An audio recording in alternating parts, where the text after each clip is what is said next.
What's up, YouTube? Today I want to talk about something that will be embarrassing for 99.9% of the population. Today we are going to talk about bowel and bladder dysfunction. Yes, I said it, poop and pee, which happens to be a big concern for people with MS. It's embarrassing, it's messy, and it could happen at any moment. According to the MS Society, bladder dysfunction affects about 80% of all patients. You can have hesitancy, incontinence, or the urgency, the urge to go. And for me, it's hesitancy. Like, I will sit on the toilet, and it's not that I'm camera shy or I can't go. It's just, it takes a second. And you just can't rush it, which kind of sucks, you know, if you're out in public, you just kind of sit there.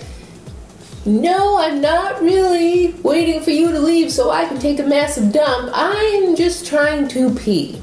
Bladder dysfunction also makes UTIs more common for MS patients. And then whenever I pee before my Tysabri and they're like, oh, you have a UTI. And I'm like, well, I don't feel like I have a UTI, but I guess the pee strip doesn't lie, right? And they always try to treat it because UTIs have some kind of connection to symptoms. Like, you might experience more symptoms if you have a UTI. You talk to your nurse or your doctor about that, because I never did. If you're trying to manage your bladder dysfunction, you can do Kegels more. Male and females can do Kegels. I'm doing them right now. Or you could wear pads. They make all sorts of pads, and you can also try different medications. I would research that more, but I believe there are a couple out there for people who want to go that route. For me, bowel dysfunction is an everyday worry. I don't have to wear pads because my bladder, I just hesitate. It's not that I have to go all the time, but it's the bowels, which I should probably still wear something or just carry a change of panties, because this one has gotten me in a couple situations and it really was shitty.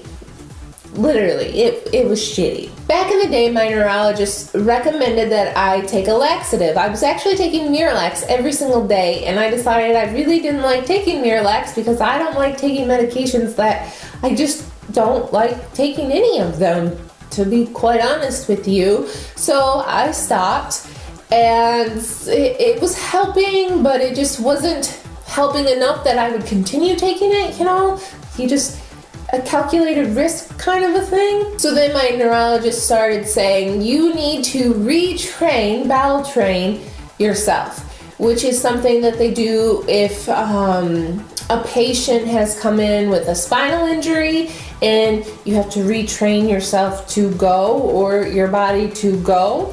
And that didn't work for me. And frankly, with a 3-year-old running around, who has time to just, well, it's been 30 minutes. I'm gonna go sit on the john for 10 minutes and see if I can take a poop.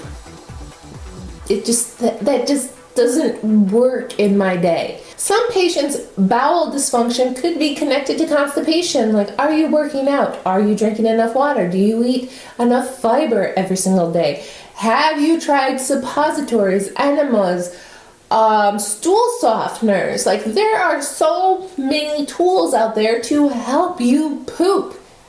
The world wants you to poop. Just embrace it. I personally drink 84.5 ounces of water a day, so I know I am not really constipated. That's just not my issue. It's just, I sit down and it just doesn't come out. Or if it just hits me and I'm out, which happens frequently, but not since I started managing my own bowel dysfunction.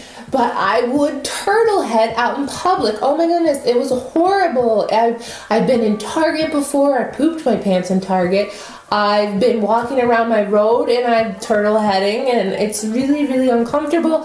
I've pooped my pants at my mom's house. I have been turtle heading while driving to my neurologist, which is really uncomfortable because you are trying to drive, right? And you are about to poop your pants. Actually, you pretty much are. If you were sitting on a toilet and actually bared down, you would be pooping.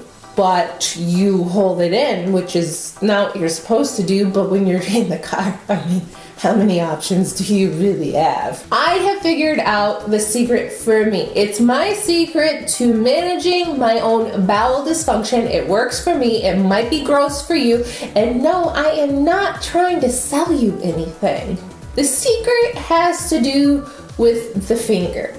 I know this is really, really awkward for anybody who doesn't have MS or bowel problems, but if you do, it is super duper helpful.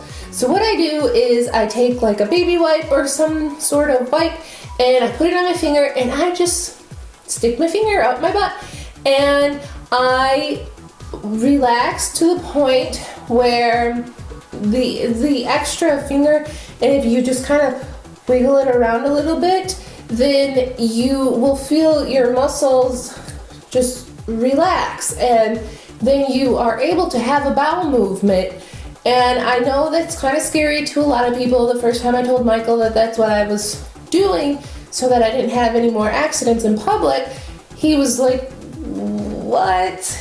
Why? And I said, because having an accident in public or thinking that you're going to have an accident in public is really, really sucky. Like, no, I would rather stick my finger up my butt to help myself poop than poop in public. So every 3 days, if I haven't had a bowel movement yet, I go and I evacuate my bowels myself. And it works for me. It might not work for you, but I am just here trying to help you navigate the crazy waters of multiple sclerosis. Hey. So if you have any other tricks that might not involve fingers in your butt for other people out there, please leave them in the comments. I will see you guys next week. Goodbye.